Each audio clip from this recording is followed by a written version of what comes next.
welcome back to the channel. Today we have two Scareful stories, one about a missing man and one about a missing woman. Although the two didn't know one another and they went missing independent of one another, they were both last seen alive on July 8th, 2022. If you're new here, thanks for watching and I hope you'll consider subscribing to the channel. If you're returning to the channel, welcome back. If you like what you see, please give the video a like and share your thoughts down below. Likes and comments help YouTube to show the video to more people.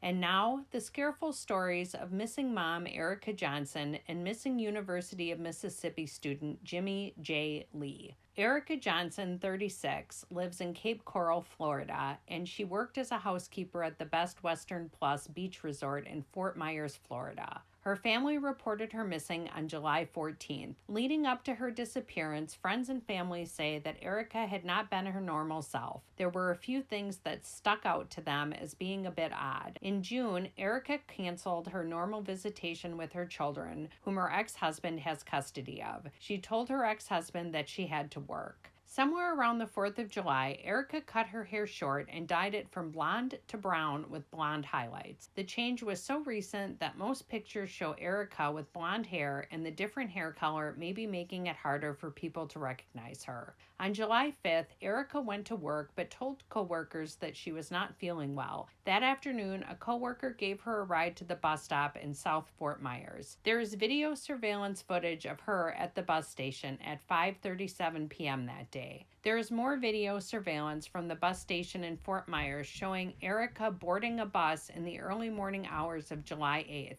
Erica can be seen at approximately 5:37 a.m. getting on a bus headed to Tampa, Florida. In one hand, she's pulling what appears to be a black suitcase, a gray carry-on type tote bag, a travel pillow, and a foldable crate, which presumably was for the pet rabbit she carried in a crate in her other hand. No one seems to know the reason for Erica's trip to Tampa, or if they do, it hasn't been released. Also seemingly absent is video of her getting off the bus in Tampa. Not having heard from her and her not showing up for work led her family to report her missing on July 14th. Police began investigating and found many of the normal avenues for finding people blocked by Erica's somewhat unconventional lifestyle. She rarely uses a phone, does not have a car, and also does not have a bank account. Erica also does not have any active social media accounts. At the time of her disappearance, she was living not in an apartment building or a house, but instead was renting a room at an office building in Cape Coral. When the room was searched, investigators found her belongings with the exception of the pet rabbit. So it didn't appear as if she had packed up and left,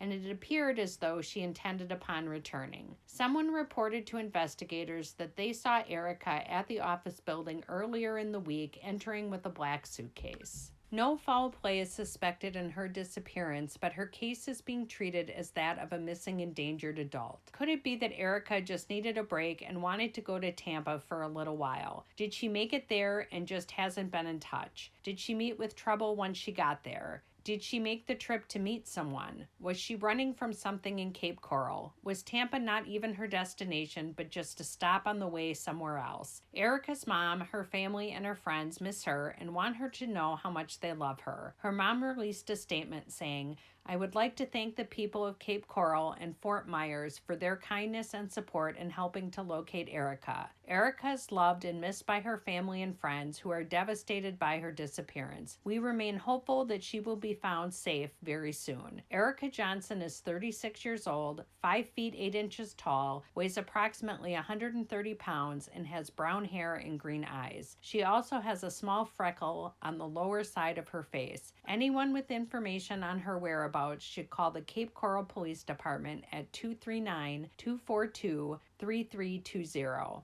Also last seen alive on July 8th is missing Jimmie J. Lee. Jay, who is presumed dead, but whose body has not been found, was a 20-year-old student at the University of Mississippi. Early on the morning of July 8th, he was seen leaving the Campus Walk apartments. At the time, he was wearing a silver robe, a gold sleeping cap, and gray slippers. Later that day, Jay's car was towed from the parking lot of the Molly Bar Trails apartment building about 2.5 miles away. A few days later, on July 11th, the car was retrieved by police and sent to a state crime lab for processing. Police said they believed Jay had been visiting someone at the apartment complex. On July 22nd, police charged 22-year-old Sheldon Timothy Herrington Jr. with murdering Jay. Sheldon is a recent graduate of the university. Very little information has been released regarding details of the crime or a motive, and despite the arrest, police have stated that the investigation is ongoing and that they still need the public's help. Sheldon appeared in court on July 27th for a bond hearing, but the hearing was then rescheduled to August 9th at the request of the defense. Did Jay and Sheldon know each other before July 8th? Did Jay, who was a gay man, have a date with Sheldon that day? Did the two not know each other, but then had some kind of run-in that ended in murder? Anyone with information about Jay's disappearance and murder should contact the Oxford Police at 662-232-2400. I hope Erica is found safe very soon and that Jay's family gets justice for his murder. I'd love to know what you think happened in these Scareful stories, so leave your thoughts down below in the comment section, and until next time, stay safe and stay careful.